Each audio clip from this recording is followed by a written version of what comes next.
अस्सलाम वालेकुम students. System of linear equations का ये थर्ड पार्ट है। हम सिस्टम ऑफ लीनियर इक्वेशंस को डिस्कस कर रहे हैं। उसको सॉल्व करने के हमने दो मेथड्स पढ़े हैं इससे पहले। एक मेथड था क्रैमर्स रूल और दूसरा इन्वर्स मेथड। इसी तरह सिस्टम ऑफ लीनियर इक्वेशंस को सॉल्व करने का हम एक थर्ड मेथड यहाँ डिस्कस कर रहे हैं, गॉस एलिमिनेशन मेथड। मैं क्या कर रही हूँ, मैं यहाँ पे तीन तीन लीनियर इक्वेशंस का एक सिस्टम ले रही हूँ। मैंने इस सिस्टम को सॉल्व करना है थ्रू गॉस एलिमिनेशन मेथड। तो उससे पहले आपको पता होना चाहिए कि गॉस एलिमिनेशन मेथड क्या होता है। तो जब भी आपने गॉस एलिमिनेशन मेथड लगाना है तो आपने सिंपली क्या करना है, आपने इस पूरे सिस्टम को मैट्रिक्स फॉर्म में लिख लेना है। ये आपने क्या लिखा है, इस सिस्टम का ऑगमेंटेड मैट्रिक्स लिखा है। ये आपने लिखा है इस पूरे के पूरे सिस्टम का ऑगमेंटेड मैट्रिक्स। ऑगमेंटेड मैट्रिक्स क्या होता है, जो कोफिशिएंट प्लस कांस्टेंट मैट्रिक्स होता है। इतने पार्ट में इस पूरे सिस्टम के कोफिशिएंट्स आ रहे हैं 2 - 1 1। ओके, इसको मैं आपको पहले यहाँ लिख के दिखा देती हूँ।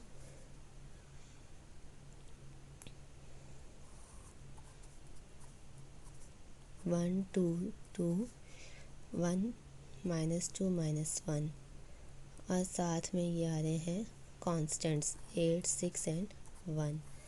तो ये आपने क्या लिखा है, ऑगमेंटेड मैट्रिक्स लिख लिया इस पूरे सिस्टम का।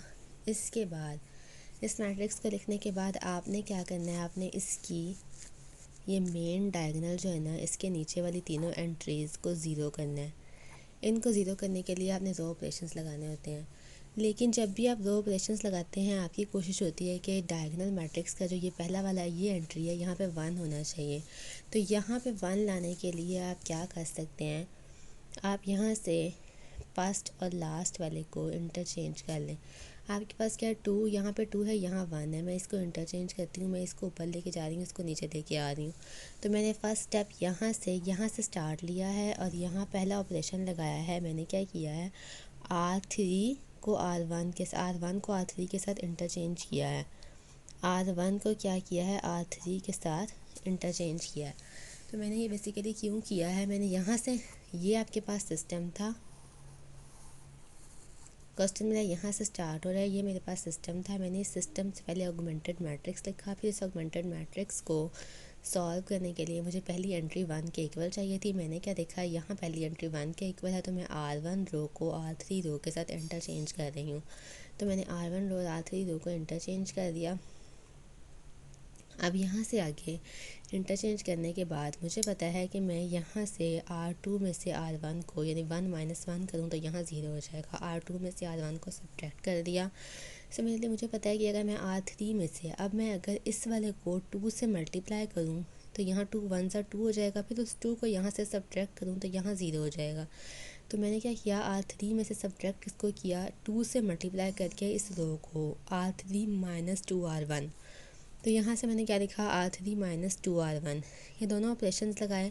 ऑब्वियसली R2 - R1 0 हो गया। 2, यहाँ R2 की जगह पे ये वाला 2 पुट करें, फिर इसका ये वाला माइनस पुट करें। R1 क्या है, -2, तो ये आपके पास 2 + 2 क्या हो गया, 4। उसके बाद देखें सिमिलरली यहाँ पे 2, R2 की जगह पुट करें 2, फिर ये माइनस R1 की जगह -1। तो यहाँ से क्या हो गया, 2 + 1, ये आपके पास क्या है, 3।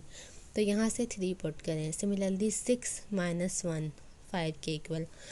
अब उसके बाद R3 - 2R1, R3 - 2R1, 2 - 2 0, -1 + 4 3, 1 + 2 3, 8 - 2 1 ज़ा 2, 8 - 2 6। तो आपने ये ऑपरेशंस लगाने हैं। यहाँ तक कर लेने के बाद अब आप देखिए, आपके पास यहाँ से आप 3 को कॉमन ले सकते हैं, या आप ये कहें कि पूरी की पूरी इस रो को अगर आप 3 से मल्टीप्लाई कर दें तो यहाँ भी 1 आ जाएगा, यहाँ भी 1, और यहाँ आपके पास 2 आ जाएगा।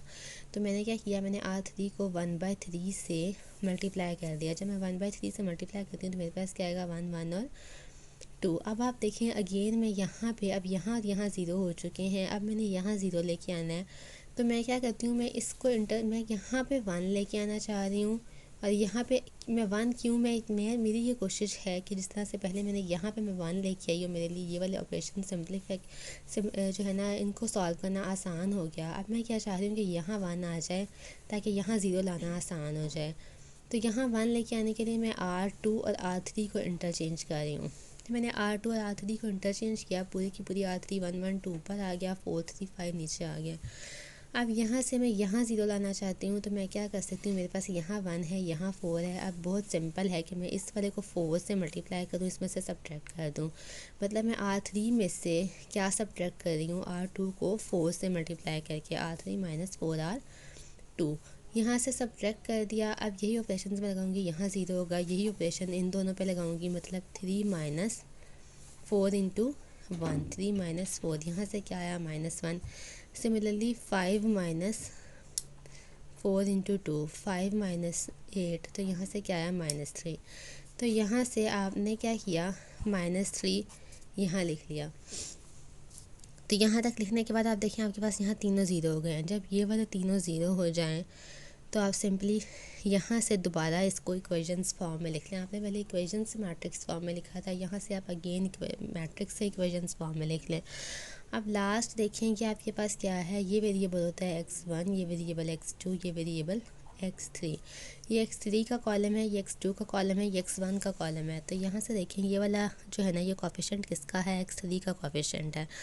यहाँ से देखिए -x3 इक्वल्स टू -3, ये एक इक्वेशन बनी। यहाँ से माइनस दोनों साइड पे मैंने मल्टीप्लाई किया तो x3 इक्वल्स टू 3, एक इक्वेशन बन गई, इक्वेशन नंबर 1। यहाँ से ये x2 का कॉलम है, ये x3 का, x2 plus x3 equals to 2। Similarly x1 minus 2x2 minus x3 equals to 1। तो यहाँ से ये मैंने तीनों इक्वेशंस लिख ली। अब देखें x3 की वैल्यू मेरे पास है थी, मैं यहाँ इस इक्वेशन में x3 की वैल्यू पुट करूँ तो x2 की वैल्यू निकल आएगी। मैंने क्या किया, x3 को मैं उधर ले गई। यहाँ से एक स्टेप आप कर सकते हैं, x2 equals to 2 minus x3। तो मैंने यहाँ ये किया, x2 equals to 2 minus x3 की वैल्यू डायरेक्ट मैंने पुट किया, वो इक्वल किसके, 3 के। 2 माइनस 3 इक्वल्स टू -1। यहाँ से x2 की वैल्यू आ गई। अब इस इक्वेशन में जो ये वाली इक्वेशन है, मैंने इसमें x2 की वैल्यू भी पुट की, x3 की वैल्यू भी पुट की और x1 की वैल्यू फाइंड कर ली, विच इज़ इक्वल टू 2। तो मेरे पास क्या आया, 2 माइनस 1 3। ये वाला जो कॉलम मेरे पास मैंने ये फाइंड करनी थी, जो है ना x1 x2 x3 की वैल्यूज़ फाइंड करनी थी। मेरे पास वो क्या गई, 2 माइनस 1 एंड 3। तो ये जो है ना, इस तरह से गॉस एलिमिनेशन को यूज़ करते हुए इसको सॉल्व करते हैं। अभी मैं आपको कुछ 3-4 क्वेश्चंस की फ़ोटो सेंड करूँगी। आप सब ने उन क्वेश्चंस को तीनों मेथड्स से सॉल्व करके देखना है और अपने रजिस्टर्स पर उसको नोट करें और मुझे अपनी असाइनमेंट सेंड करें।